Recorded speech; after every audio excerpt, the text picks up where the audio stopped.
All right, welcome. We are live, and we have Arno here with me, and Josephus will be joining in, he says, 2 minutes. And we are going to discuss the god known in Indo-Iranic tradition as Apam Napat.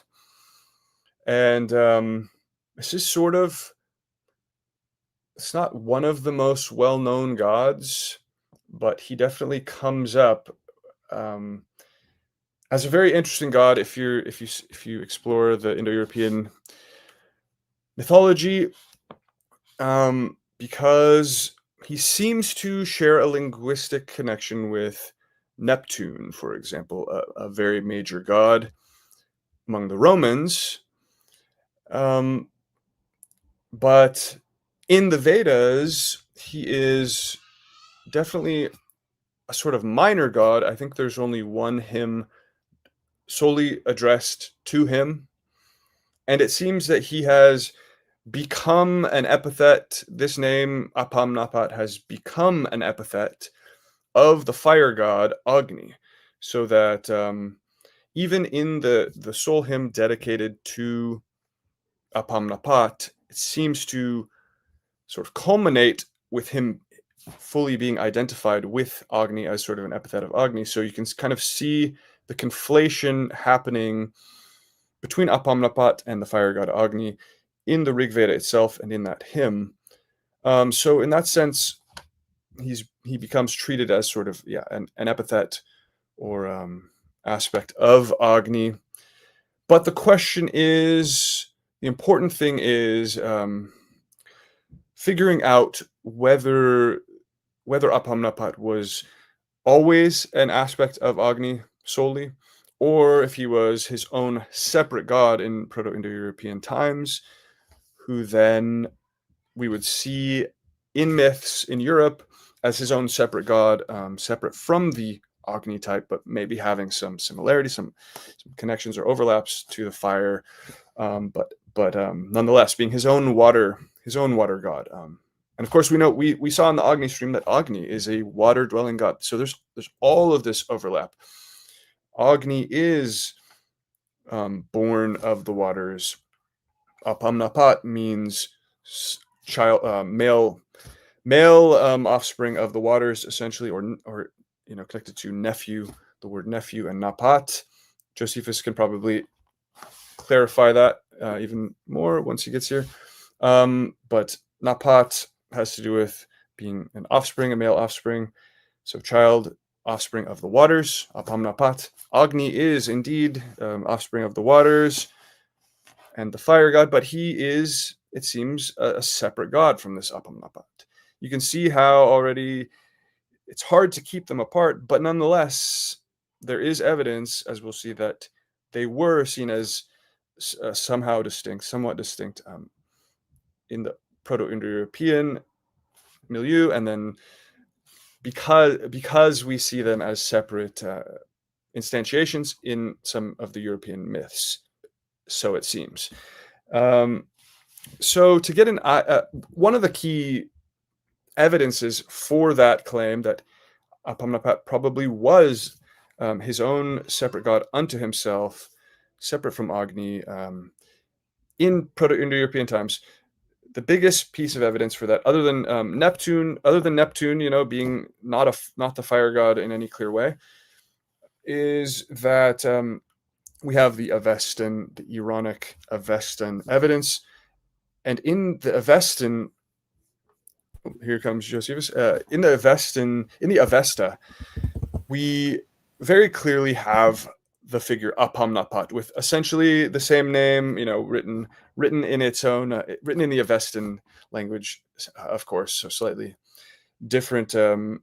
But he is Apam Napat, and we know that in the Avesta we also have the fire god equal to Agni, and he is called Atar. And Atar just literally comes from the word meaning fire. And so Atar is like this embodied fire, and Apam Napat is shown as separate from him. And not only that, but in the most prominent sort of mythic mythic piece, mythic story within the Avestan hymns, Apam Napat and Attar are actually shown in the same scene together, essentially,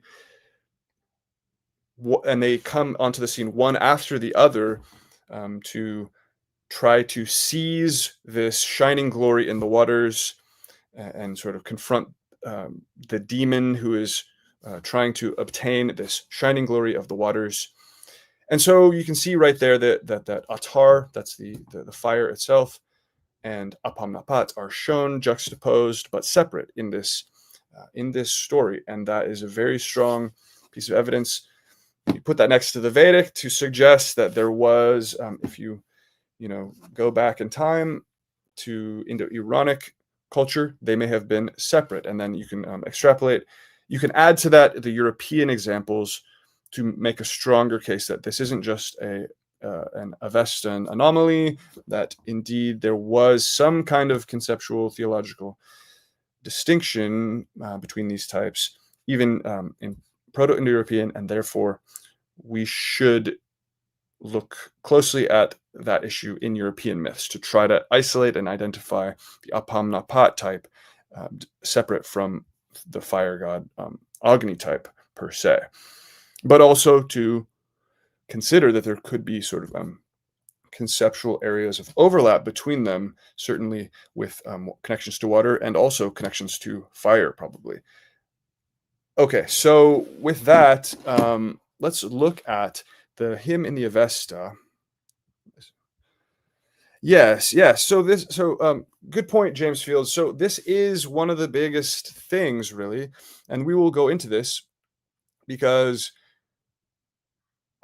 it's my belief very strongly that this idea that Heimdall is merely Agni is based on a complete misconception of this issue, and the fact that Rydberg, Rydberg says that Heimdall is Agni based on some arguments about connections to fire and things like that, but also specifically Rydberg is comparing Heimdall to the Apam Napat hymn in the Rig Veda. And I just mentioned how scholars believe, and you can see it in the material yourself, but scholars believe that even in the sole hymn of the Rig Veda to Apam Napat, he's already being combined with Agni. He's already being conflated with Agni. Therefore, the Apam Napat hymn treats him as Agni, and therefore the waters are muddied as to any comparison you make to that hymn.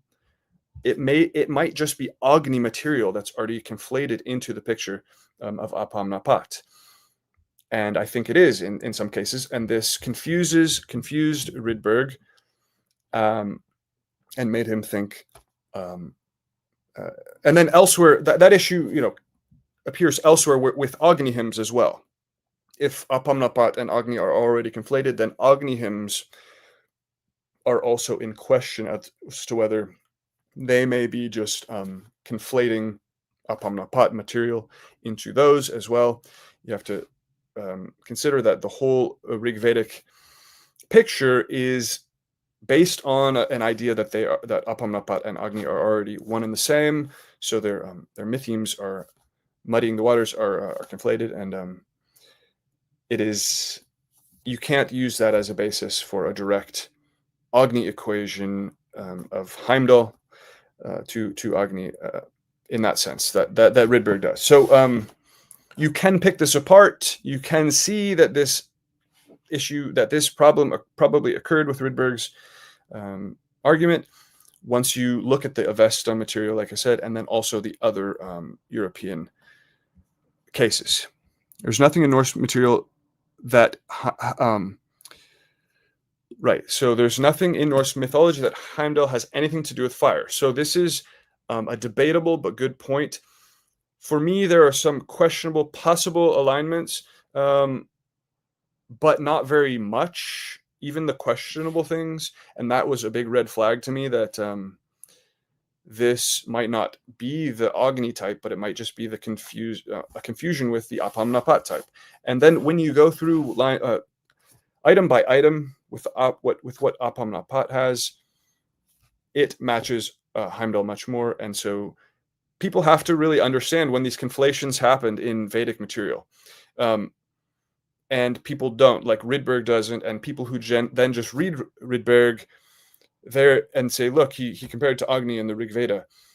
They're not understanding the important aspects of what we can see happened with Agni and this Apam Napat issue.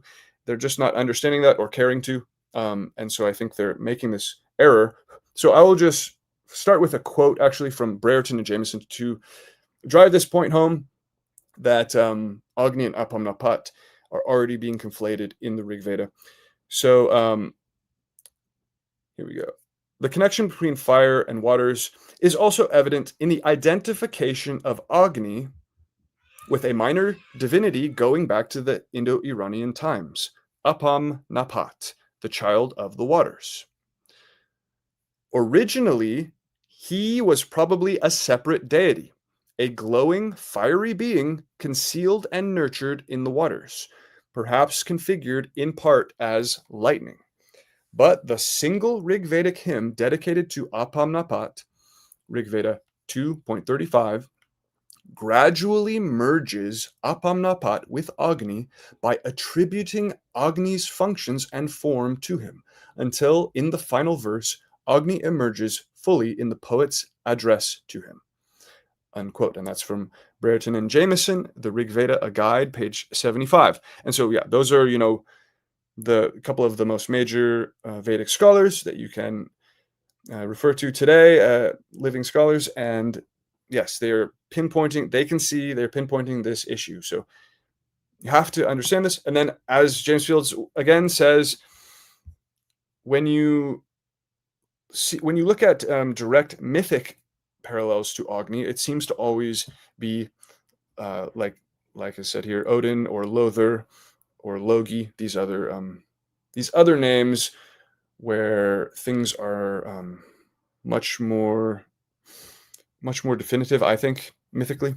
And then if you actually this is the other key. If you actually know the narrative myth of Apam Napat, and the main one, the only one we really have, is the Avestan one.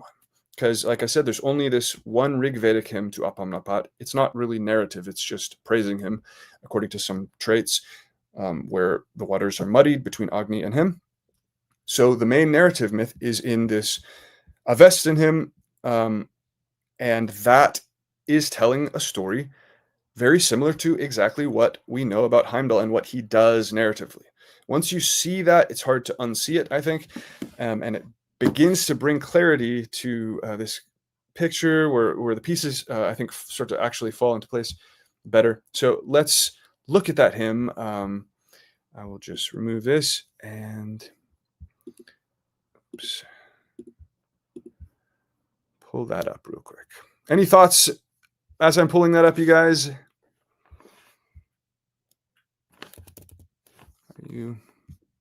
Josephus is muted, but okay. Yeah, any thoughts? Yeah, no thoughts in particular. Okay. Yeah, all good so far. Okay. Sharing screen, and so this is from the Corda Avesta. It is Yasht 19, the hymn to Zam, or the earth, and it is verse about 51 and 52. Okay, so here we go. So in this translation, of course, Apam Napat is being translated as son of the waters, right? So Napat can imply that, can be son or male descendant. So, quote, that glory swells up and goes to the sea, Voru Kasha. And okay, as an aside here, that glory is this key element, this key item called the Kvarena, I think, or I think it's pronounced Kvarena. In any case, something like that. It is this golden glow of sovereignty, and it is, in another story, it sort of surrounds or belongs to Yima, the figure who is the sovereign. He embodies the sovereign, the king, and it is the favor. It is like the favor of the gods, but it is this shining glory. It sort of symbolizes sovereignty and the perfection of that sovereignty. And Yima loses it by making these sort of sins or something like that. Okay, so he so it can come and go to the sovereign in that sense. And so it is this powerful thing in the Avesta. It is shining gold, and it goes into the waters, and it is also called it's called the brightness and glory, but I believe it's called, okay, here it is in line 53, verse 53. It says it is called that glory that cannot be forcibly seized. Okay, so this is extremely crucial because it cannot be forcibly seized. So there's something sort of complicated about it, sort of repelling about it. It can't be seized in a forcible way. It runs away from, it flies away from Yima, as I said. It has this fickleness, you could say, this special quality where it can't be forcibly seized. It goes where it wants to, in a sense, where the gods want it to. It attends sort of the chosen, and yeah. So this will become important in other parallels, but the thing that also needs to come across is it is this shining glory, of course, and it goes into the waters.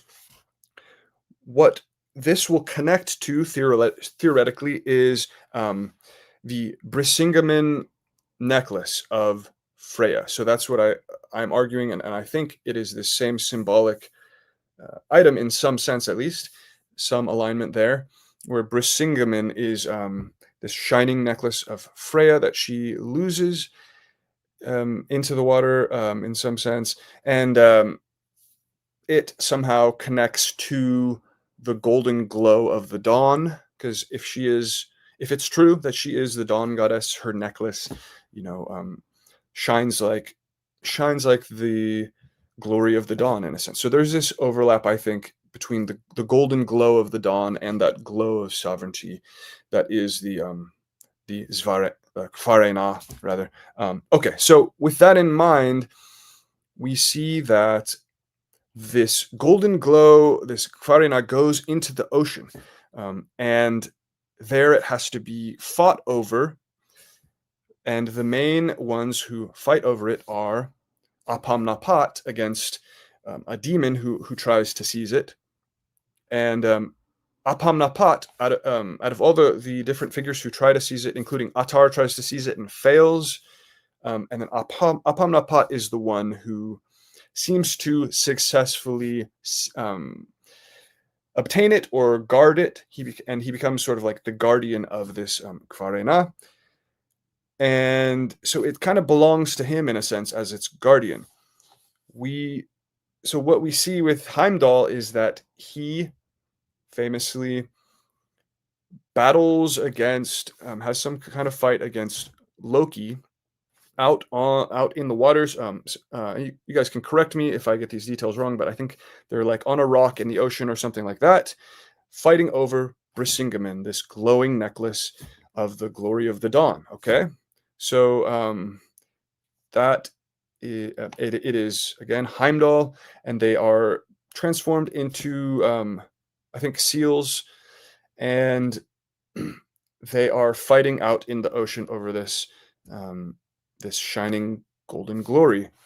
And it is, again, like I said, Heimdallr versus a demonic figure, rather, Loki. Loki could parallel the demonic figure that we will see.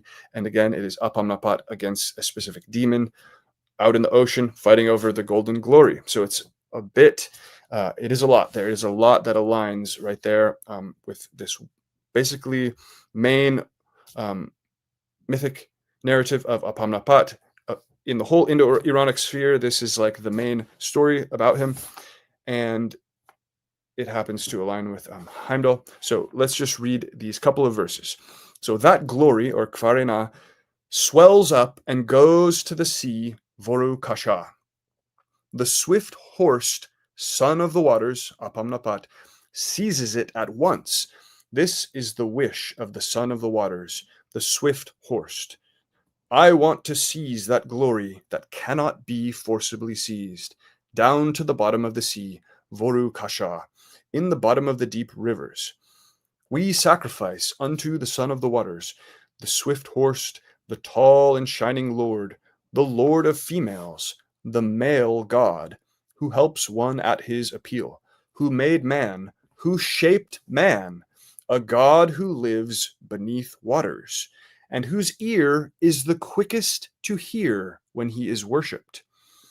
And whosoever of you, O men, thus said Ahura Mazda, O holy Zarathustra, shall seize that glory that cannot be forcibly seized, he has the gifts of an Atharvan. Whosoever shall long for the illumination of knowledge, he has the gifts of an Atharvan. Whosoever shall long for fullness of knowledge, he has the gifts of an Atharva. Okay. And right before this, I'll read this other section. Right before Apam Napat successfully wins this glory, like I said, Atar, the fire god, tries to seize it.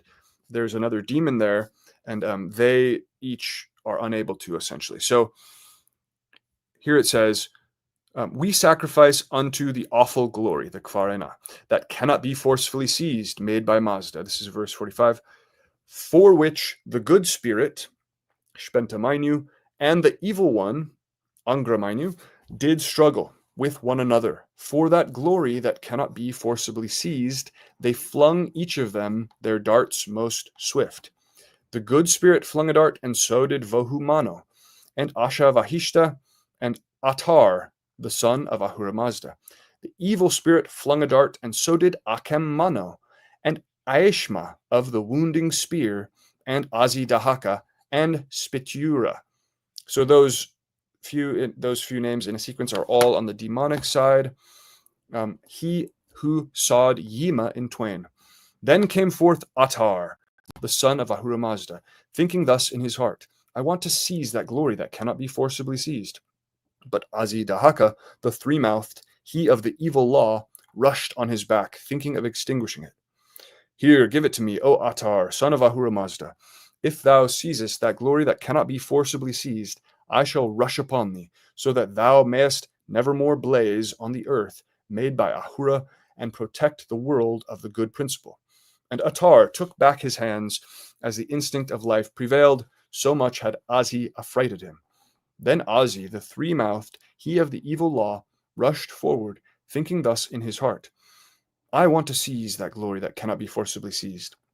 But Atar, the son of Ahura Mazda, advanced behind him, speaking in these words, There, give it up to me, thou three-mouthed Azidahaka. If thou seizest that glory that cannot be forcibly seized, then I will enter thy hinder part. I will blaze up in thy jaws, so that thou mayest nevermore rush upon the earth made by Mazda and destroy the world of the good principle. Then Azi took back his hands, as the instinct of life prevailed. So much had Atar affrighted him. Okay, so then immediately after that, the swift horse, son of the waters, seizes the glory at once from among this milieu of many gods and demons seemingly fighting over it. Okay, so that should be clarified. So from there we get a bunch of information about what is going on, and we can consider that parallel to what Heimdallr is doing, because Heimdallr is sort of the one who successfully confronts Loki in this story. Okay, any thoughts on that?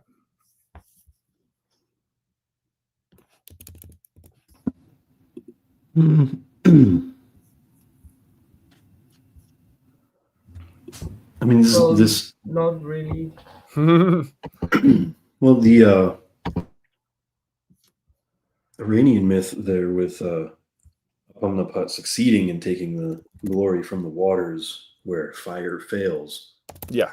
Seems kind of like a smoking gun, because there's a lot more to the Iranian Apam Napat that is very, my opinion, obviously, Heimdall. So you have this theory from Rydberg and some other people that Heimdall is Agni, the fire god, but then his Iranian counterpart succeeds where fire fails because water would extinguish fire. So how would, Mm. to me, when I read that in your article, that was like a death blow or smoking gun to the old Heimdall Agni theory. Right. Interesting. Yeah, so it's very interesting. I'm wondering if we should go through the Rig Vedic hymn. Do you guys think that would be valuable to look at? Like I said, it's some praise to Agni, or rather to Apam Napat being combined with Agni. But I'm not sure if that brings any clarity to what we're talking about. Rig Veda 2.35. How about I'll just read these citations that I have in my chapter, because if you want to have get even more detail about what we're talking about, this is in my book on page 216 and 217 and thereabout, and I go through item by item. There are things that seem similar to Agni and Heimdall, but those are even better explained by Apam Napat details, or explained as using material where it seems like they're conflated from the Rig Veda that can't really be used in a clear way to make that argument. So a brief summary would be that Vedic Apam Napat, quote, shines forth without fuel in the waters. He is clothed in lightning, whereas Heimdall is the whitest or brightest of the gods. And quote, the swift waters, golden in color, go around Apam Napat in his Vedic hymn. The son of waters, Apam Napat, is also said to be golden in form, appearance, and color, and coming from a golden womb, while Heimdall has golden teeth, or is called Gulintani, and also a golden maned horse. And then it says in Rig Veda 2.35.14, it says, standing in the highest place, he Apam Napat always shines with undimmed splendor. And similarly, Apam Napat's most characteristic title is Barazant, the High One, in which we saw in verse 52 there. He's called the High One, tall and shining Lord, and all of that. And Heimdall is the god's watchman from on high near the Rainbow Bridge Bifrost. So he lives in Himinbjorg, or Heaven's Castle, Heaven's Mountain. That's where Heimdall lives, and so that's this high position, of course. And in the Veda, the swift waters carry ghee as food to their son Apam Napat. So the plural waters, who are usually treated as feminine, are shown narratively in these hymns bringing food to their son Apam Napat. Now, this connects to an argument using the Norse material that would posit that Heimdall is actually the son of 9 wave goddesses, so therefore son of waters. And I think this is something that Rydberg uses to try to argue for Agni. But again, it is perhaps more easy to connect to Apam Napat because of passages where the plural waters are bringing ghee, bringing food to Apam Napat like he is their little child. And so we have in the Norse material the 9 daughters of the sea gods, Aegir and Ran. And Dumasil pointed this out in his Gods of the Ancient Norsemen. And in the Voluspa hin Skama reads that, quote, 9 giant women at the world's edge once bore the man so mighty in arms, unquote. And that is referring to Heimdall specifically. And then it says, Strong was he made with the strength of the earth, with the ice-cold sea and the blood of swine. Unquote, from Voluspa Hinskama 7 and 9. And so at the edge of the earth, he's born from 9 mothers. The edge of the earth is, there should be water, or rather the edge of the world, I should say. There should be waters. That should be the waters where there are 9 maidens as his mothers. That should be the well-known 9 wave goddesses. So it seems to be implying, as even Dumasil pointed out, I guess here, that Heimdall's mothers are the 9 wave goddesses. So he's born from the waters, just like the plural waters bring food to Apam Napat. And then of Apam Napat, it says, the youth Apam Napat do the youthful waters, though unsmiling, circle around while they groom him. Unquote, from 2.35.4. Okay, so they're being very motherly to Apam Napat. And yeah, so it's very interesting to compare that to Heimdall's parentage. Okay. And okay, and then of course, Heimdall turns into a seal, I believe, like I said, and fights in the water. So he has a water being association as like the thing that he transforms into. And so that again connects to this possibility that he's born from water mothers, that he is continuous with a watery deity altogether. And that again could be blurred with Agni also being born of waters. But again, you have to be able to distinguish where this is just overlap and where it's kind of leaning toward this Apam Napat mythos as a whole, along with this sort of fighting the demon for the shining glory and being the one who is sort of its guardian. Okay, so let's see, what else can we say about that? I think another key point is how Heimdall is equated with Rig in Rig's Thula, and then he helps to father the, what seems to be representative of the castes of humans.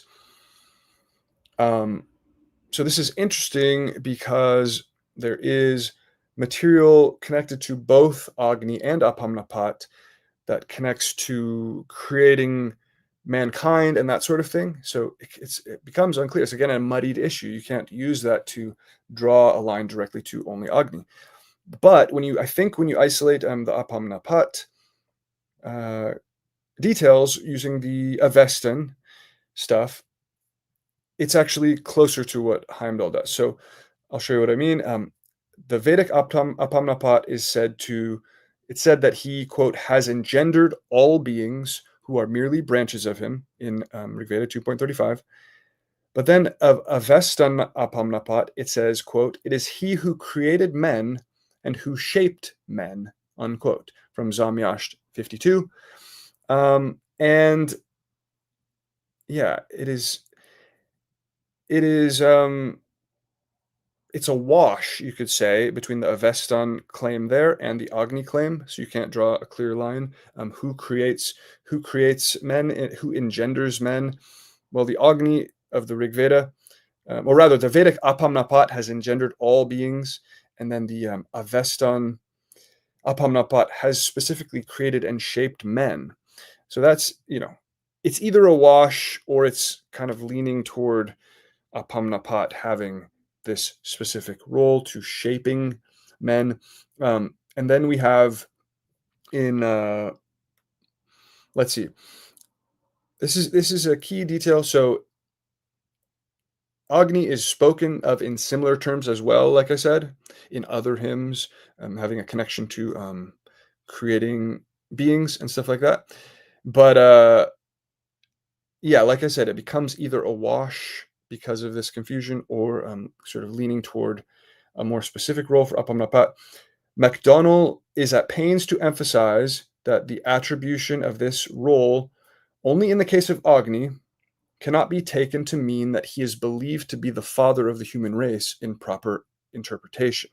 So the scholar A.A. MacDonald makes this specific claim that this can't be taken in the case of Agni to say that he is the father in a literal sense of the human race. So he says, quote, Agni is once spoken of as having generated these children of men in 1.96.2, but this is a mere incidental extension of the notion expressed in the same stanza that he created heaven, earth, and the waters, and cannot be interpreted as a general belief in Agni as father of the human race, unquote.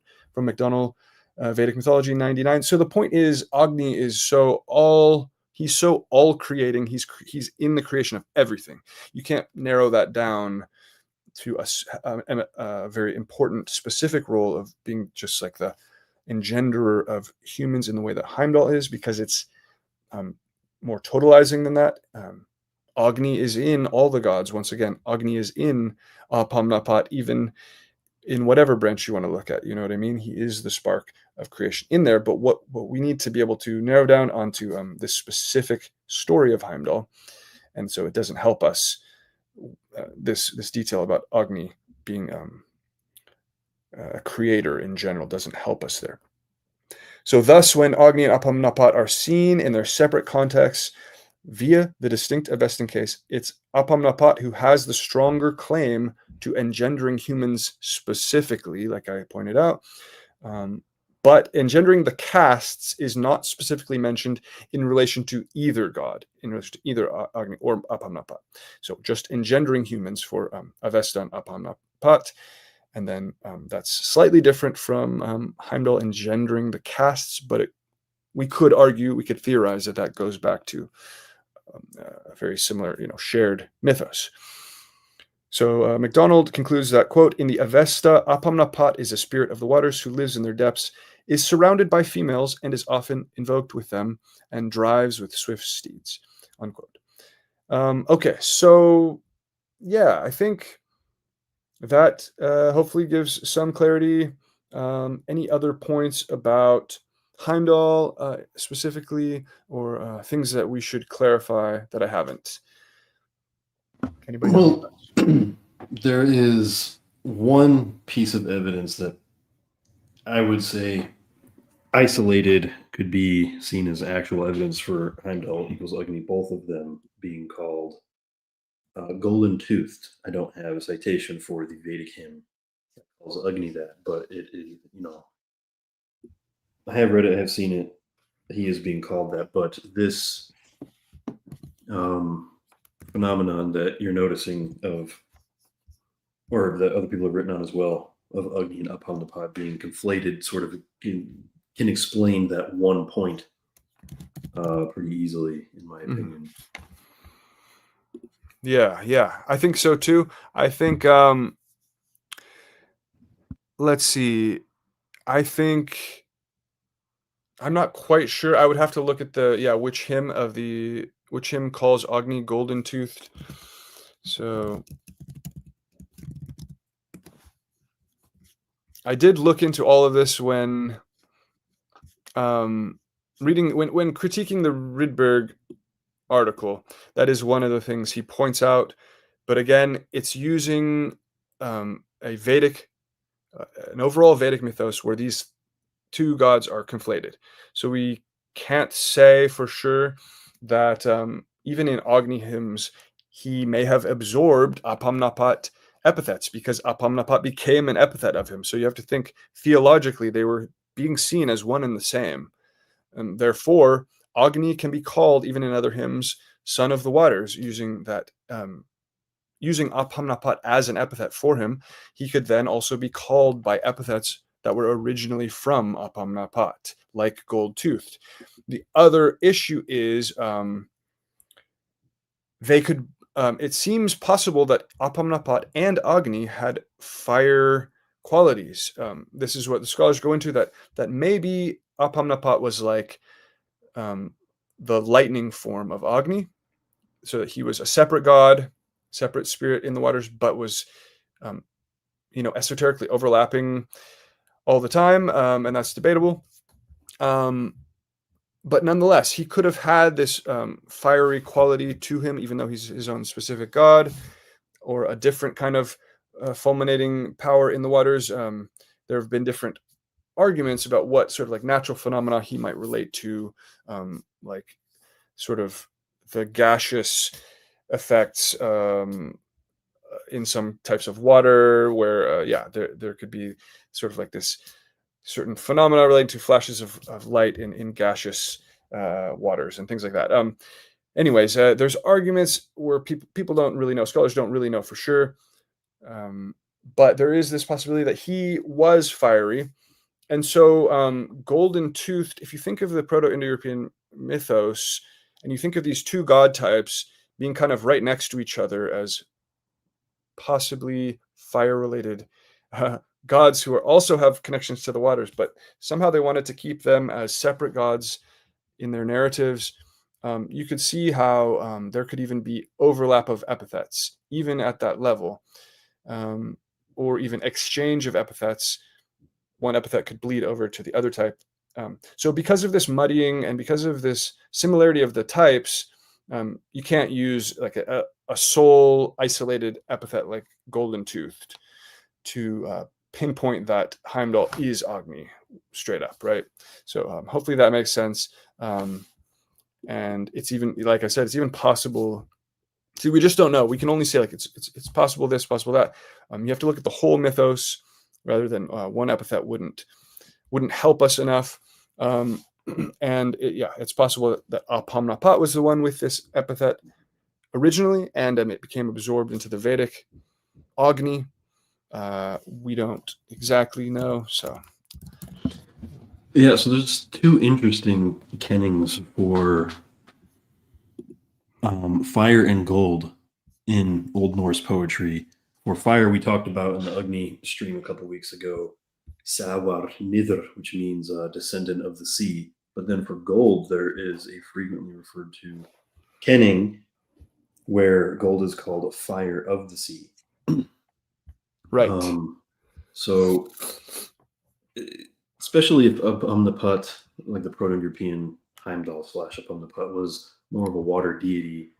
To me, it makes sense if like around the North Sea and Baltic Sea region, there's amber is very available in the beaches there, right. and it usually is used as symbol in a lot of myths. So perhaps those were seen as Heimdall's teeth or something like that. I'm not entirely sure. Can't necessarily say, but yeah, it's possible. The other thing is, okay, because I wasn't quite sure. We haven't been able to even find where Agni is called golden teeth. That's the other thing. So it's possible. We would need to like really get to the bottom of this issue, but it's possible that Rydberg was citing the fact that Agni has glittering teeth, and then is described with like golden beard and shining teeth, things like that, and then paralleling that to golden teeth. So I think I'm not able to find where Agni is actually called golden toothed. I have read it before. I'll try to find it again, but because we have Okay, so according to Monier Williams, I can actually share the image of the dictionary. This is an epithet in the Rig Veda, but it doesn't specify whether it's said of Agni or of some other deity. Savitar, maybe, because is it Savitar the other one? Because I see like golden jawed Savitar or something, but I don't know. Yeah. So here, basically, Hiranya means gold and Dat means tooth. So having golden teeth, it doesn't give a citation for like. Okay. Well, it may well be Agni. It may well be Agni. I'm just pointing out that I don't have that clarified for me. But it may well be. I do see like he's gold colored. Yeah, Agni is gold colored, of course, but so is Apam Napat. So in the Apam Napat hymn, it says that Apam Napat is gold-colored, golden in form is he, like gold to look on. His color is like gold, the son of waters. When he is seated fresh from golden birthplace, those who present their gold give food to feed him. So those who give him gold, he eats gold, so he has gold in his mouth as well from that.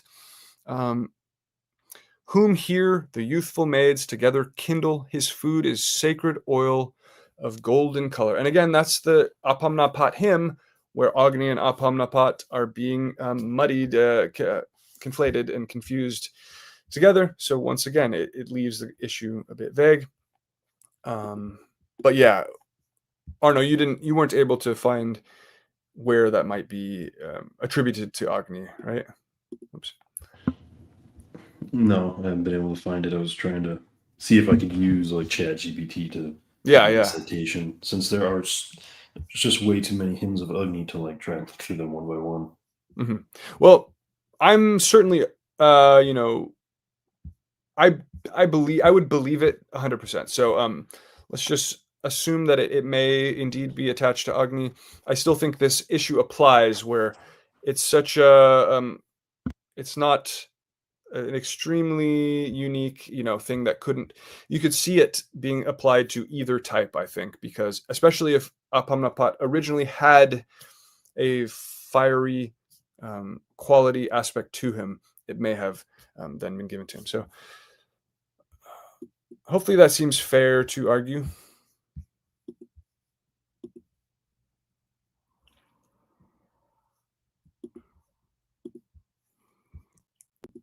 Okay.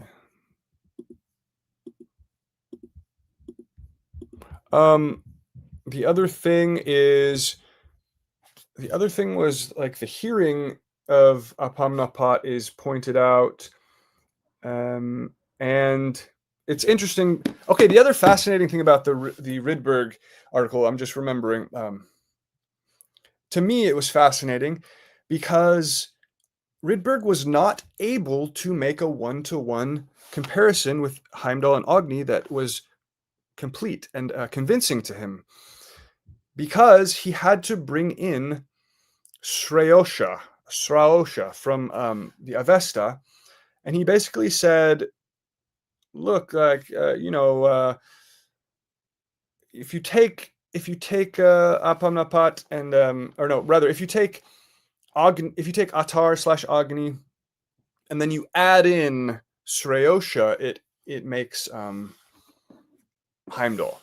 Okay, so he wasn't able to successfully make a full picture there with the direct. So again, that's another potential red flag. Sometimes a composite can work, but if he's having to sort of like bring in other pieces to complete his picture to make it convincing, it should be a potential red flag there. And that was because there is this issue with the hearing. I think it was having to do with the hearing of the god. So let's see.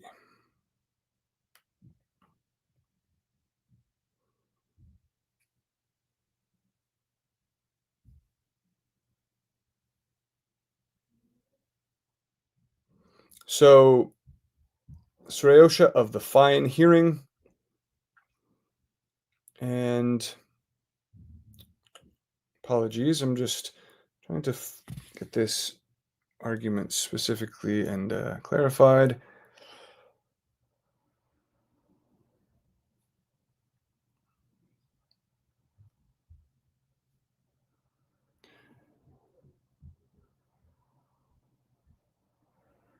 So Rydberg is also required to bring in a third unconnected deity to make his Agni parallel function. This is Avestan Sraosha, who is known as of the fine hearing. He has excellent hearing. He's an embodiment of the divine word or of divine hearing. And Rydberg requires this because only Avestan Apam Napat is said to have quick hearing, while Vedic Agni is not. So Vedic Agni does not have this well-known quality of fine hearing, but as we even read in the passage that I read, Apam Napat does have is known to have fine hearing. So it was in that passage. He who helps one at his appeal, whose ear is the quickest to hear when he is worshipped. Okay, he has a quick ear and all of that. He has a quick ear and is this quick to help, as it said. So this all goes back to Heimdallr, potentially, right? And Heimdallr is Heimdall's he let's see. He forfeited his ear. Heimdallr forfeited his ear to the well, and I think the argument that Rydberg makes is that that was connected to him gaining supernatural hearing from this. So, anyways, yeah. Does anyone recall the specifics of that? Because there is something about Heimdall's hearing being exceptional, or him sacrificing his ear, and that connects to some kind of connection to hearing, or also being the watchman of the gods and that sort of thing. He's said to be able to hear grass and sheep's wool grow. Okay, thank you. Yeah, I was grasping for that detail, so thank you for recalling that. So yeah, Heimdall has this supernatural hearing and can hear grass and sheep's wool growing. So exceptional hearing, and then Heimdall gives his ear to the well that connects to that same theme. And exactly like Karl Karsenak says, Odin gives up an eye to gain supernatural insight, to see into the unseen world in a sense. And so that would connect to why Heimdall gives his ear, because that's his special power as well. Okay, so Apam Napat has that power. Rydberg was forced to bring in a completely unrelated god to try to connect, to try to make that picture complete without using Apam Napat himself. To try to make Heimdall equal Agni, he has to actually bring in Sreyosha. So anyways, yeah, Tyr gives up his hand, and that symbolizes the right hand of justice. He is the god of the right hand of justice, and he gives that up. So what they give up does connect to their special role and special power in each case. I think that's a good argument. Okay, so that was fascinating to me. Just a red flag. People gotta look closely with a fine-tooth comb over Rydberg's argument there, because it doesn't hold up, honestly. It doesn't hold up as a clear parallel to Agni. But there, like I said, even with the gold tooth thing, there are these points where Heimdall might have fiery qualities which connect to this archaic Apam Napat type. And so those could be what people are getting confused about, that relate to fiery aspects. He could be a god who has his own fiery qualities, and that's debatable even in itself. It says, the Ironic Encyclopedia Online notes that Apam Napat is connected solely to water-related rituals, and so he doesn't have a clear fiery element. All that tells us is that he's heavily a watery god, and that's important. There may or may not be like a fiery lightning quality to him nonetheless. So yes, Rydberg jumps to a lot of conclusions that are shoehorned at best. But the problem is, a lot of people today take Rydberg at his word on this comparison and just jump to the conclusion that Heimdall is best explained as an Agni type. And so that's what I'm trying to clarify and argue against. It's not to just just for the sake of arguing or being right. I really think this brings clarity. I want to help people to gain clarity on this, what is such a muddled issue, but it actually can be clarified, I think, by the Avestan material. So hopefully that is understood. I really just want to bring clarity on this because I think it can be achieved potentially. Okay, so what about other parallels, like do we want to look at Neptune? Perhaps, Josephus, would you want to? Yes, of course. The main issue with our analysis of Neptune is going to be that everything that we know about the Roman Neptune is heavily, or almost everything, is heavily influenced by the syncretism with Greek Poseidon, right? Exactly. So much of the original mythology is lost. Our main argument for linking Neptune with Apam Napat is linguistic, right? Latin Neptunus has no convincing explanation. In Latin itself, we probably have to look at earlier origins for his name.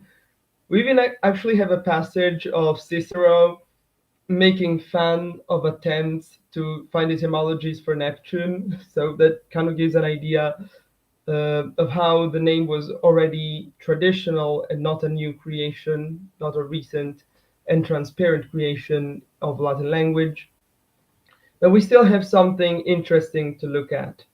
So here I'm sharing, hopefully you can all see it, a passage from Plautus. Now, Plautus should be always taken with a grain of salt, right? He's a comedian, and this passage is obviously supposed to be comical.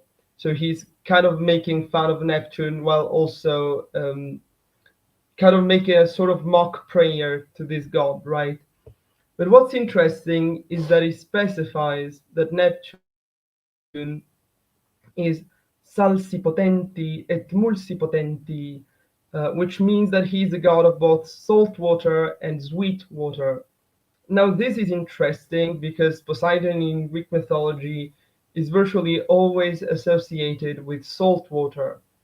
So, even in the myth in which Poseidon and Athena compete over the city of Athens, Poseidon offers a spring of water, but he ends up turning that spring of water into a spring of salt water, not drinkable sweet water. So the fact that Neptune in this passage is said to be a god of sweet water as well might point to a more traditional Italic or Latin character that was attributed to Neptune, right? So he might have been originally specifically the god of sweet water, or at the very least, a god of water generically, and not a god of the sea in the way Poseidon has come to be in Greek mythology. And obviously, in later Roman mythology, we have plenty of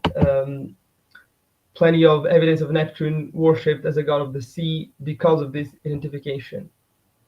So another somewhat interesting passage is obviously from Varro. We don't have the passages from the book of Divine Things, which would be more interesting if we had him, if we had it. But we still have some words said about Neptune.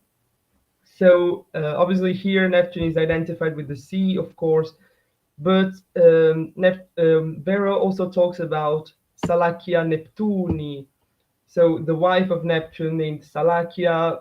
Elsewhere we see that she's sometimes believed to be a goddess of prostitutes and sometimes said to be a goddess of salt water due to the ambiguous understanding of the Latin word sal. And then we have another deity who is closely associated with Neptune, who is named Venilia. And now that's interesting because we do have a lake named Velinus. So it's likely that Venilia was a local goddess associated with this nymph, with this lake, right? And so she's associated by virtue of this lake to sweet water. And so once again points to Neptune having some sort of association with water in general or sweet water in particular, as opposed to the sea. Now, what's really interesting and kind of caught my attention is this passage from Livy discussing a bunch of unusual events, right?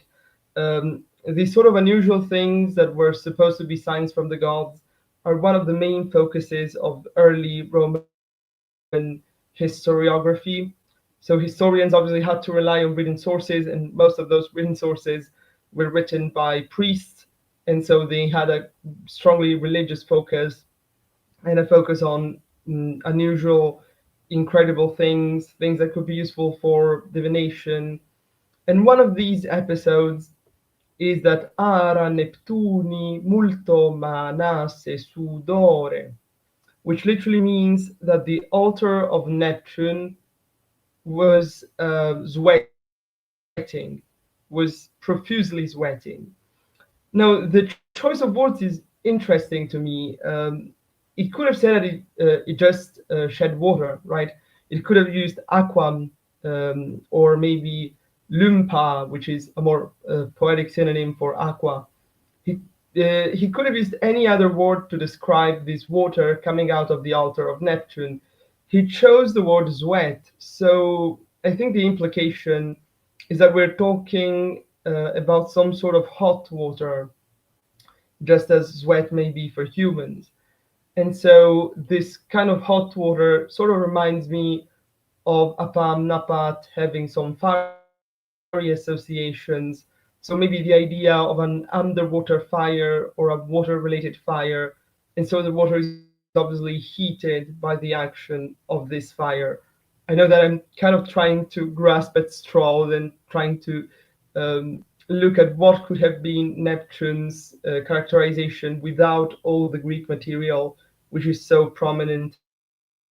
But even these little tidbits are definitely interesting and can maybe help corroborate an argument which is mostly linguistic based, right? So the main argument is still that the root of the name Neptunus is shared with Irish Nechtan, of course, and with the second part of Apam Napat in Vedic and Avestic languages. So the name of Neptune was also borrowed by Etruscans. Etruscans, by early scholarship were usually regarded as the source of Roman mythology and religion. More recent scholarship has thankfully abandoned that kind of idea and has recognized that most Etruscan deities are actually of Latin origin and thus ultimately of Indo-European origin, at the very least, as far as their names are concerned, since it's what we know best about Etruscan deities, due to our lack of understanding of Etruscan language. And an interesting fact about Neptune, it was totally random that we did the Neptune stream today, but apparently Nethuns, which is the Etruscan version of Neptune, uh, was worshipped sometime around September 24th.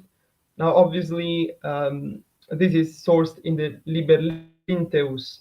This is a modern name for basically a linen book, which was used as the wrapping of an Egyptian mummy, but was actually originally an Etruscan religious calendar. And so we know that Neptune, the Etruscan version of Neptune, was worshipped around the autumn equinox. Now, obviously, September 24th in the Julian calendar is not September 24th in our calendar.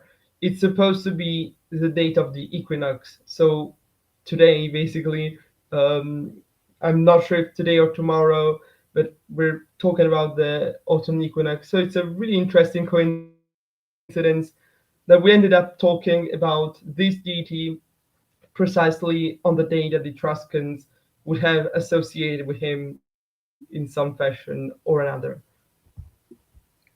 Wow. Well, that is interesting. Very good. So yeah, this is this other crucial differentiation to make between Neptune and Poseidon. It seems that if this is true, that Neptune comes from the Apam Napat type, he would not actually be the same type of god as Poseidon originally. If he comes from this more general waters god, not only the sea, for example, of course, that can be equivocated about with even the Varuna type, like Poseidon. But yeah, it does seem like there's a strong argument that Poseidon was a Varuna type, I think there's a good argument for that, right? And then that Neptune is actually from a different type, the Apam Napat type, and that then because he was their god they focused on as a god of waters, the Romans, that he became the god of the sea, just how it went, and then he was equated with Poseidon and took on other characteristics of Poseidon until it was hard to entirely see the original Neptune. Hard to distinguish sometimes after the Roman Neptune took on influence from Poseidon, right? To see the original stuff at all times, at least. Would you say that's a fair characterization of how it went? Yeah, it probably was also aided by philosophers such as Empedocles, who kind of used Poseidon as a symbol for all water. Right. So due to that, obviously, it was pretty much easy for Romans to identify Neptune with this sort of all water Poseidon, right, of the Greeks. Mm-hmm. And it's also interesting because we do have at least some Indian sources that do link Varuna with waters in a kind of looser way. So maybe there was some Proto-Indo-European association between the Varuna type and water, but then it would have been different from the kind of association that we would find with Apam Napat and waters, presumably. Right. That makes sense. It just kind of tells you how each branch can evolve those types in a different direction. There could have been some kernel going in that direction toward being the god of the waters, but slightly different types in the Proto-Indo-European level. But then each branch evolves chooses that as their main water god. And this is sort of one of these keys that should be somewhat obvious, but isn't always obvious, that there can be different gods in different branches that are like the ocean god or the god of waters or the sea, but they're actually a different type underneath from the origin. Contra to what some people want to think, that there is only one god of the oceans, or there's only one god of the underworld, that sort of thinking, only one god of the thunder, or what have you, the lightning bolt. There can be these different types on the Proto-Indo-European level that had specific theological roles. It was very nuanced and sophisticated, but they could then, over time, one of them comes to dominate as the god of the waters, whereas in a different branch it's a completely different type that does so. Like I argued recently, Njordr gets associated with the ocean in the Norse branch, but I think he actually comes from the Soma type, which is like Dionysus. And Dionysus is associated with all moisture in a different esoteric sense, and with all liquid in a sense. And that's what that type has for it. And then that type in Norse mythology evolved to be more closely associated with the sea and Lord of the Ocean in that sense. But he is not the Varuna type, seemingly, and he is not the Apam Napat type, as we're arguing here. And then even in Greek versus Roman, it seems to be two different types. The Greeks going with one type for their sea god, the Romans going with a different type. And then, as I've argued, the Mannanon isn't really underneath it. He's the fire god who is also a god of the waters in the Agni sense. His domain is the waters, but he actually has a fiery nature. So it's again this vagueness that it comes over time. The lines get blurred, and a different god takes the forefront in that way. We then have also like Nodens seems to be the more Poseidon. Nodens or Nuada seems to be the Poseidon type, and Nodens is depicted as a sort of Poseidon / Neptune in his shrine. So he clearly had some kind of water dominion as well. But yeah, they're each given different emphasis in different branches. So what were you going to say, Arno? Oh, I lost my train of thought. Sorry about that. No worries. I was ranting. But yeah. Ran and Aegir. So there are multiple different gods who are god of the waters. Yeah, Aegir seems to be an entirely different type who is, again, he is like the ocean. So we've probably discussed this, but who would be like the Aegir in a Vedic sense, or was there not one per se? I looked into that a little while ago. They don't personify the ocean. The ocean's called Samudra, which means water together. Right. So it would be like if Samudra was personified, kind of. That's a good way to differentiate that. Yeah. And then Ran, I believe Ran is the equivalent of Danu, the abyssal waters goddess. And I'll hopefully put out a video on that argument at some point. If only thank you for that comment. Much appreciated. Yeah, Rydberg. Rydberg is kind of like, he's from the 19th century, so things were still falling into place. The groundwork was still being laid for comparative mythology, so you can't fault him too much in that sense. If you compared him to other rigorous scholars of the time, probably there's some pluses and minuses where he I don't know. It's the 19th century. You always gotta take some good with some things that hadn't been figured out yet. And in a way, people like myself, and I don't know about you guys, but feel like kind of a kinship with someone like Rydberg, who is just kind of like going for it in a very ambitious way, and trying to go as far as possible, not always being overly cautious in his arguments.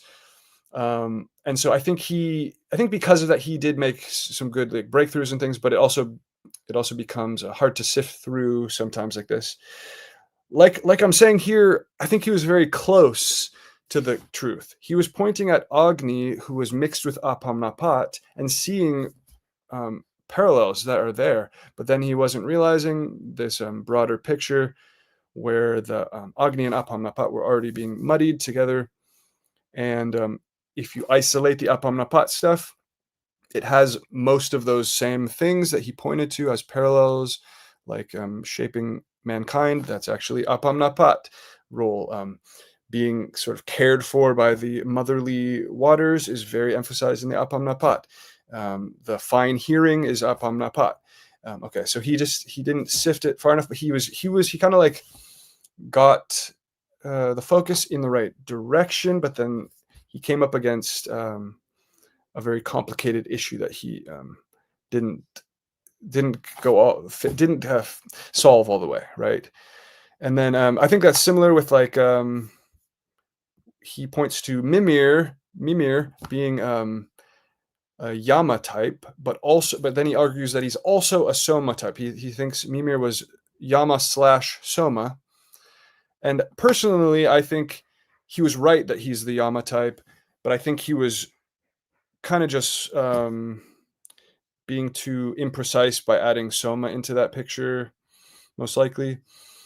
There could be some general vague overlaps, but I think the Yama, I think he was like, he got the one right, but then he went too far by adding Soma into the picture personally. So things like that, but the fact that he pinpointed that Yama parallel, that's extremely valuable. So he got part of the way. And so, that's kind of how this field moves sometimes is you have to be able to sift out and take the good parts amid some speculation and improve from there and build. So yeah, hopefully we keep moving in that direction. All right. And then I was going to ask Josephus, what do you think about the Greek Apam Napat generally? And what do you think about the possibility of Kekrops being like a survival of the Apam Napat type under, I guess it would be a legendary form. Are you there, Josephus? Yes, of course I'm there. So it's really interesting and puzzling to me that we do not have a very straightforward Apam Napat parallel. So it would definitely take it would definitely be worth the effort to look into Greek mythology for maybe some minor deity or other heroes who could be paralleling this sort of deity in other Indo-European religions. As for Kekrops, I do think that there's a really interesting parallel in his three caregivers who are not really his mothers but are sort of mothers. So they might be a sort of reduction, uh, like a division by three um, of the nine mothers of Heimdallr. So it could be an interesting parallel, but Right. I'm not sure that there's too much overlap, especially I'm not really sure that we have like an entire narrative of Kekrops that can be paralleled by an entire narrative of Heimdall or of Nechtan, right? That's kind of the issue, in my opinion, that we would have to kind of solve before proclaiming him with certainty parallel. Uh, Absolutely. then, of course, I mean, Greek mythology is so full of water deities that there will probably be something comparable, but even then, we would have kind of the burden of proof, right? That's kind of what we need to research more into before actually being certain of the parallel. Now, as for Kekrops surviving as a hero but not as a corresponding deity, it's sort of similar to the Dioskuroi, right? The Dioscuri, who are only really surviving in their heroic form, and they do not have a strictly divine parallel who is also not heroic.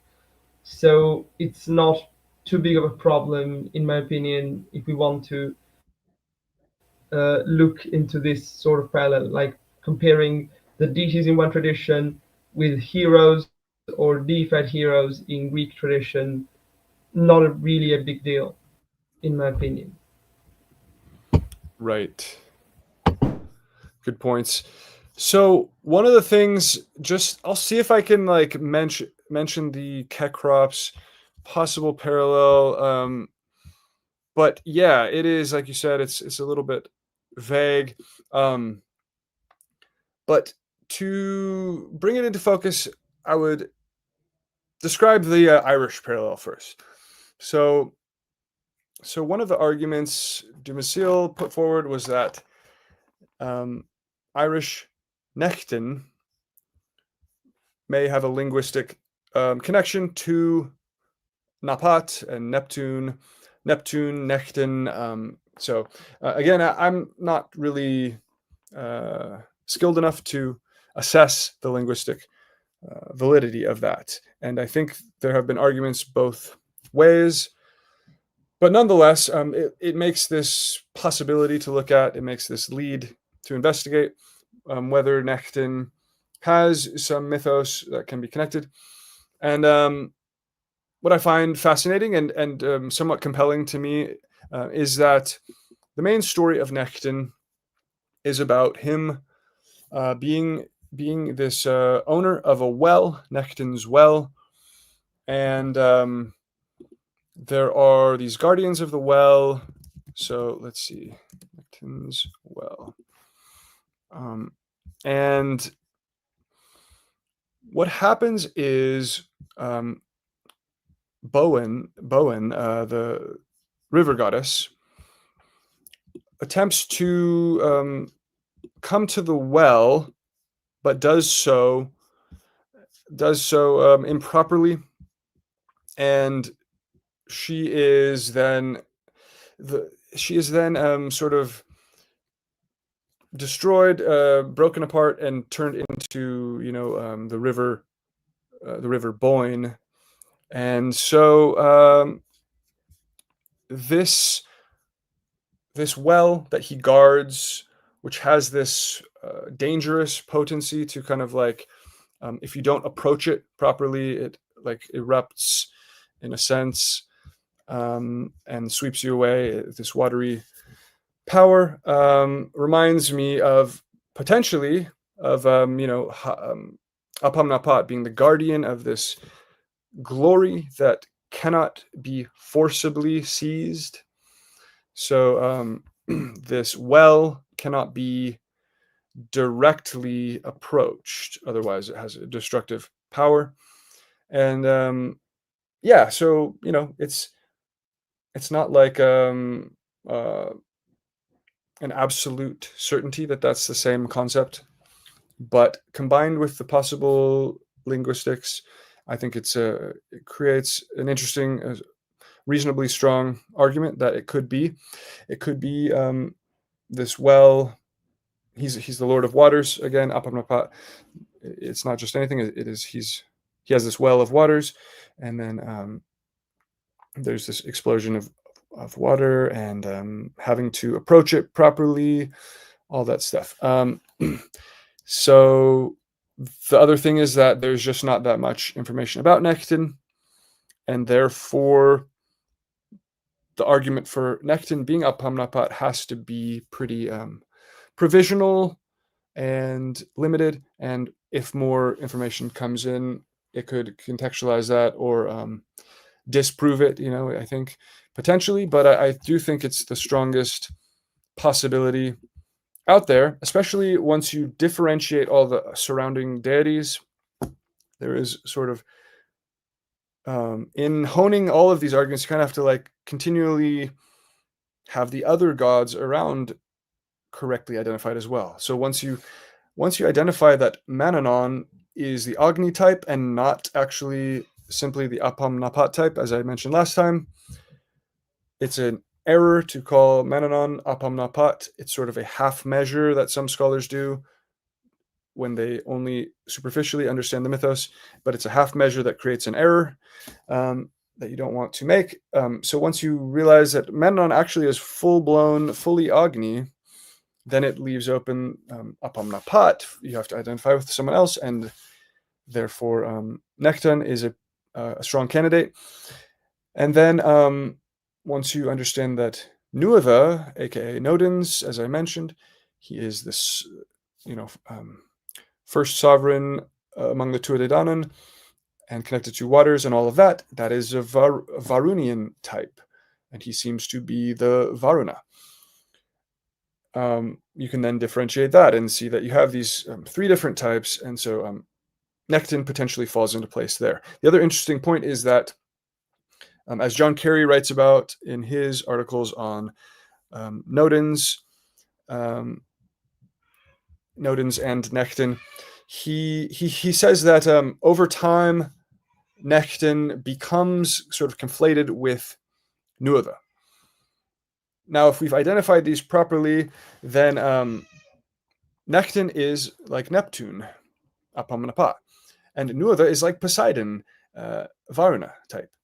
So it would be no surprise for the Neptune type and the Poseidon type to become conflated, and you start to see the name Nuada Necht. Nuada Necht. So it's like the combination of Nuada and Nechtan, Nuada Necht. John Carey argues that this only happens over time and in later manuscripts, so that they seem to have been separate originally. But nonetheless, it makes a logical sense if you identify them as the Varuna versus Apam Napat types. So that can be sort of an indirect support for the concept, or at least it makes sense. The picture makes sense. So those are some things to think about. Yeah.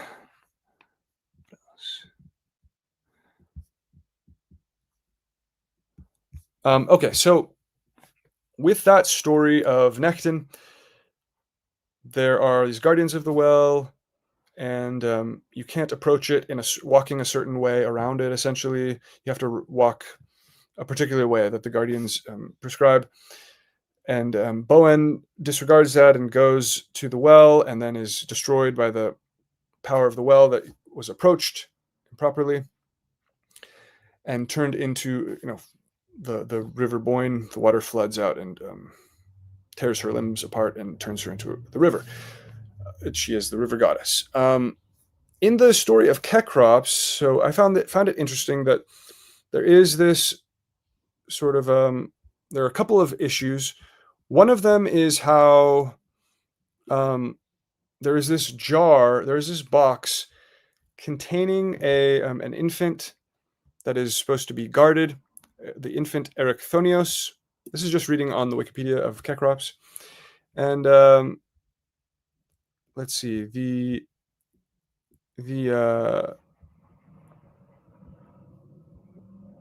so the three daughters of Cecrops have to guard this infant. So there's again this thematic of this thing that's having to be guarded. But it's like terrifying. Apparently they look and terrified by two serpents Athena had set within to guard the child. The daughters fled in terror and leapt from the Acropolis to their deaths. Some accounts say that one of the sisters was turned to stone instead. So the sight of this thing that they have to guard causes them to flee. And be turned to stone. It's in these vague fragmentary ways. It reminds of sort of the rhythm of that of the story of Bowen, and how there are these guardians of a well. She approaches it. It's like overwhelmingly sort of dangerous power within it, and it causes her to be blown apart into a river. These daughters are turned to stone instead, and then along with that, there is this story of Poseidon and Athena. So, okay. So let's see. I'll just read this passage from the Wikipedia. During Cecrops' reign, the gods resolved to take possession of cities in which each of them should receive their own peculiar worship. Athena became the patron goddess of the city Athens. In competition with Poseidon, as judged by Cecrops, the two raced ferociously toward the Acropolis, and it was a very close race. Poseidon was the first to reach Attica and struck the Acropolis with his trident, thereby creating a salt sea, which was known in later times by the name of the Erechthian Well. Erechthian Well. So there's a well there. That's interesting. Erechthian Well. Also, Erechtheus was the infant in Erechthonios. So that's a bit confusing. In any case, there's a well. After him, Athena arrived and called on Cecrops to witness her act of taking possession. She planted an olive tree on the hill of the Acropolis, which continued to be shown in the Pandrosium down to the latest times. But when the two gods continued to strive for possession of the country, Zeus parted them and appointed arbiters, not as some have affirmed, but the 12 gods. And in accordance with their verdict, the country was adjudged to Athena, because Cecrops bore witness that she had been the first to plant the olive. Athena therefore called the city Athens after herself. Poseidon, in hot anger, flooded the Thriasian plain and laid Attica under the sea. Okay, so point is, Poseidon floods the waters. There is this sort of confrontation over, possession, and ultimately Poseidon lashes out and causes a great flood of water.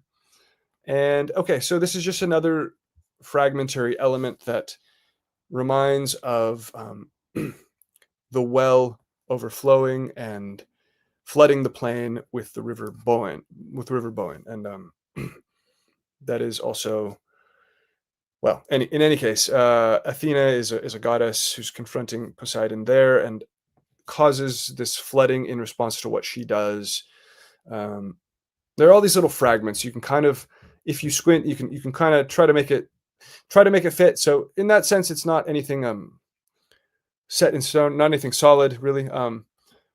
But arguably, there could be this group of similar mythemes of the flooding of the waters in this sort of eruption of a sort of reaction to what this goddess does, combined with this other mytheme about the thing that is guarded, and it has this dangerous potency inside, such such that there is this child, Erichthonios, and it causes this reaction where the female or females are destroyed in this dramatic way as well. You can kind of see these fragments. And then on top of that, of course, Kekrops is shown as a half human, half sea creature. So he has some sort of sea monster body. And of course, Heimdall turns into a sea creature, like a seal. When you start to combine all of those things, it makes the possibility. To me, that is the closest thing I've seen to a possible parallel. That's why I put a question mark on this parallel in the chart. It's nothing definite, but I do think it's worth consideration because of the combination of all these little elements together. Also interesting is the fact that the Athenians, I believe, call themselves the Kekropidae.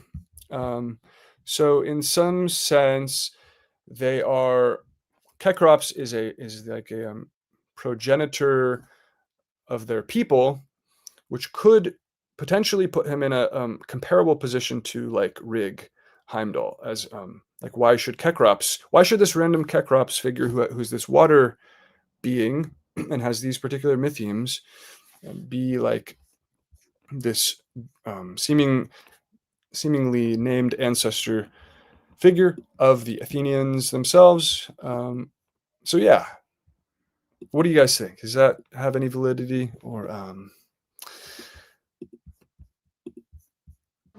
yeah? I mean, that sounds like a pretty good argument, in my opinion. Just little coincidences. It's like a bunch of coincidences. So people can take or leave that, but the other point is, of course, just where is the Greek Apam Napat otherwise? So it's like the complete absence of a really clear one. Then you have this one that is a possibility. That makes me lean towards it possibly being a survival, a remnant. Maybe a remnant, and yeah, a fish body rather than a snake. Yeah, good point. This isn't so much a mythological argument, but I've seen on GermanicMythology.com, they have a section on astronomy. And Peter Kruger has done a bunch of articles on which he looks at Germanic mythology and like maps them onto like Greco-Roman astronomy. And he has an article on Heimdall possibly being like a Capricornus, the constellation in the sky. And obviously there's a pretty identical imagery between Kekrops and Capricorn, the sea goat. Interesting. So that's not necessarily a mythical argument there, especially since there's not a lot mythically to go off of Heimdall there. But it's something that has, in one way or another, been thought of before, it seems. Interesting.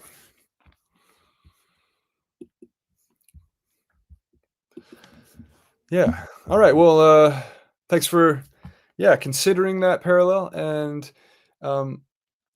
until a better Greek parallel could be found, I think that it could stand as a possible one, because it's this Apam Napat, as we can see, can become a very minor figure, can become just an epithet, or can be absorbed, conflated into Agni. It can be conflated into the Varuna type as Nua the Necht. So it can be turned into this minor, lost, forgotten god that might survive only in a legend like Kekrops. But still, again, like I said, he has this strange importance to him, Kekrops does, because he is this ancestor of the Athenians. That gives him this importance where you're kind of scratching your head at why this watery god is that. Okay. But then this god type can become extremely important with like Neptune, I think, has larger significance. So you can kind of see he very much can wax and wane and be emphasized differently. But nonetheless, I do think once you put these all side by side, Nechtan, Heimdall, Neptune, Avest, and Apam Napat, and then the possibility of Kekrops, it shows a likely consistent pattern, again, likely, that there usually is an Apam Napat type who is separate from the Agni type. So therefore, he was probably his own separate god in Proto-Indo-European times, in some sense, and then it leaves open the possibility of esoteric connections on that level to Agni or what have you. But clearly, I think he has his own narrative mythos that was distinct and important. So hopefully that provided some clarity on those issues. Are there any other things we should clarify before we sign off, or any questions anybody has in the chat? Were there any like short notes or something that how? So I kind of noticed that the Apam Napat figures were most of the time sons of Varuna type gods. Heimdallr being son of Odin, Nechtan in one attestation being a son of Nuada. We don't have any information on like a pre-Hellenized Neptune, and then Varuna is the Vasu of Ap, so you could interpret Apam Napat as being son of Varuna. But of course, with Poseidon possibly being the Greek Varuna, I had previously thought that Triton would have been the Apam Napat, but I don't believe that anymore after talking about it with you. Right. There were some surface level things that made it seem similar. He has this conch shell that he blows, similar to Gjallarhorn, but it's not the same. And he actually turned out to be a lot more similar to like Prita Aptya in the Vedas, and I suppose with perhaps Vishnu.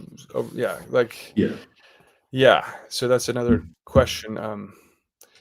The whole Vishnu Trita sort of overlap. Yeah.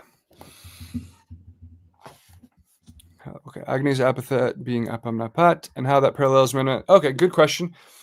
So yeah, I think to me the clearest differentiation would be this. So Manannan's surname is Mythstreams, son of the sea, right? Son of the sea, the ocean. Apam Napat is descendant of the waters, so it would seem 1-to-1 almost. Like, shouldn't Manannan be just Apam Napat? But I think this is an issue of really fine lines, because I do think you have to pin that down and say, well, Agni on his own is the embryo of the waters. Agni on his own is born of the ocean, of the waters of the earth, rather, and so his domain is the waters. He is described in all words except for son. He is described as the son of the waters. He's literally called the Garbha of the waters instead of son. Garbha just means germ, like germ, but germ implies the offspring of whatever it is. So okay, so I think Agni has a direct explanation for Mythstreams, son of the ocean, because Mythstreams, son of the ocean, Agni is not the waters. He's the demigod of fire. Okay, just watch our last stream. We already went into this. As MacDonald says, the most well-established thing in all of the Vedas, in all of the Rig Veda, according to him, is that Agni's domain is in the waters. Agni has triple birth, and one of his births is in the waters. He's called the Garbha of the waters. Okay, we went into that in our Agni stream very extensively, and it's very crucial to understand if you want to understand Manannan or Agni. So in any case, Mythstreams, son of the ocean, is not actually 1-to-1 with Apam Napat, which means male descendant of the waters. Okay, so ocean doesn't actually equal waters directly. Napat doesn't 100% equal sun in a definitive way. Josephus could clarify this if I'm misspeaking, but I think Napat refers to just like male descendant. It doesn't have to be a son necessarily. Is that true? Yeah, I think actually the original meaning is grandson or further descendant, Grandson. because Yeah. all other Indo-European languages have cognates of the Sanskrit napat, which never refer to sons and always refer to more distant descendants. So napat, meaning son as opposed to grandson or descendant, is a Sanskrit innovation. But by the time Sanskrit is codified as a language, it can also mean son. So it's still Right. useful to keep in mind the ambiguity, right? But Right. descendant, I think, is more appropriate and also more neutral. Like a son is also a descendant, but not all descendants are also sons, right?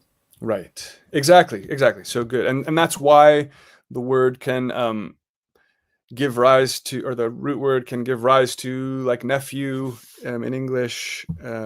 Yeah, in plenty of Indo-European languages, it actually also denotes the son of a brother or a sister. In Sanskrit, that doesn't happen. So we know that Apam Napat is a direct descendant of the waters and not Right. like their Not nephew. But indirect. still, he could be a grandson, great grandson, maybe twice, thrice removed. Right. We wouldn't know. Right. Right. Perfect. So yeah, I think that's key. This fine distinction where Napat does not really necessarily originally mean sun per se. And so and ocean does not 100% waters. So there is that, I'm not saying that couldn't be a good argument if it was true that Manannán had the mythos of Apam Napat. It would be a good supporting argument that their names are so similar, but they're not a dead giveaway 100% match. Okay.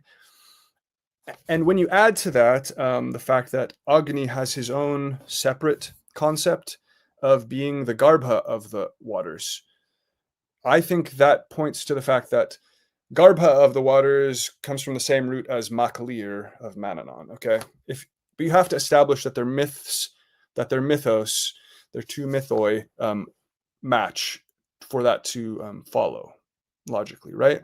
And then you add to that the fact that Nechtan seems to be the linguistic match of Napat. So now you have the more direct linguistic match is between Nechtan and Napat, theoretically, and then the more full mythic match is between Agni Garbha of the waters and Manannán, son of the sea. Okay, so it is, to me, it's a mirage, a sort of illusion. It's a sort of a mirage illusion that Makalir seems to directly match Apam Napat. I think it's just an error based on not understanding the full mythos, and that it's like sort of a coincidence, but coincidence isn't the full picture either, because this happens due to how similar and overlapping the two types are in the first place.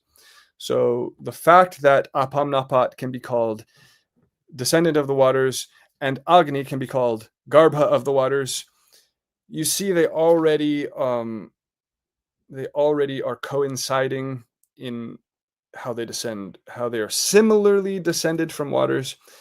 So yeah, when you flip that over all the way to Ireland, you get the fire type being called son of the sea as a variation on that, and then Nechtan seemingly just being called Nechtan, the whatever that would specifically denote in Irish, but coming from this concept of male descendant, and him being god of the waters of a well. Okay, so hopefully that those lines are clear.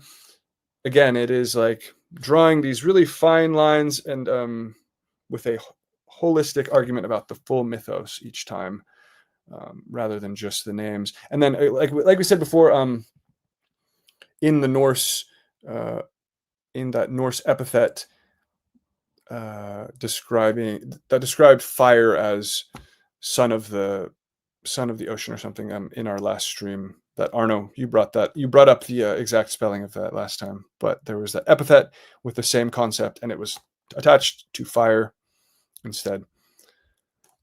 Yeah, It's going to be a confusing. Glad I'm not schizo.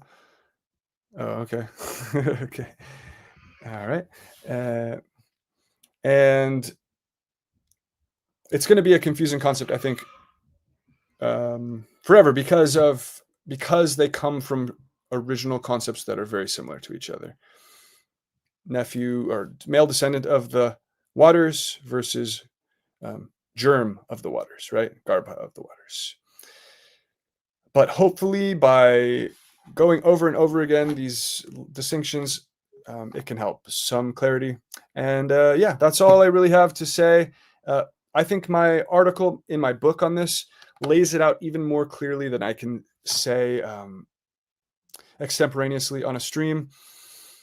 I'm more of a writer than a speaker, as you guys know, but I lay it out there very systematically, element by element. Each one shows that Apam Napat is the much stronger candidate for the Heimdallr equivalent, and by doing that, you're able to distinguish from the Agni type, and you finally can get some clarity on how those two types diverge. All right. Okay. Any last thoughts or sign-offs from you guys?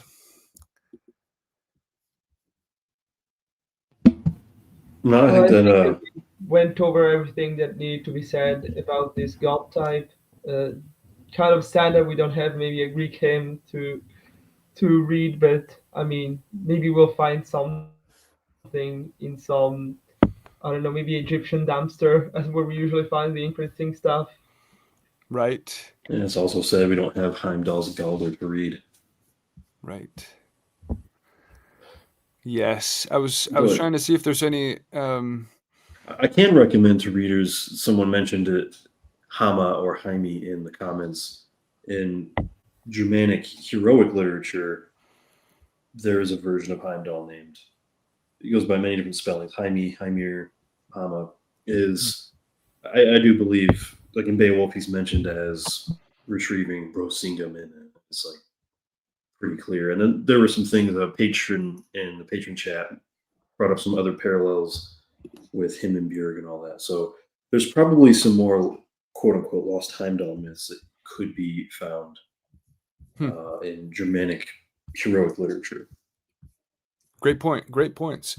And a great thing to end with. So, all right. Thank you to everyone for listening today. Hopefully that was helpful. And I can send you, James Fields, the hymn about Agni being Garba of the waters. I mentioned the specific hymn in the Agni stream, I know, when we talked about it. And thank you, Arno and Josephus, for being here today to discuss once again. Always a lot of fun. So see everyone next time, hopefully, and have a good day. All right. Thanks, Adam. See you You too. too. Okay, bye. Yes, of course. Yes, James. Thanks.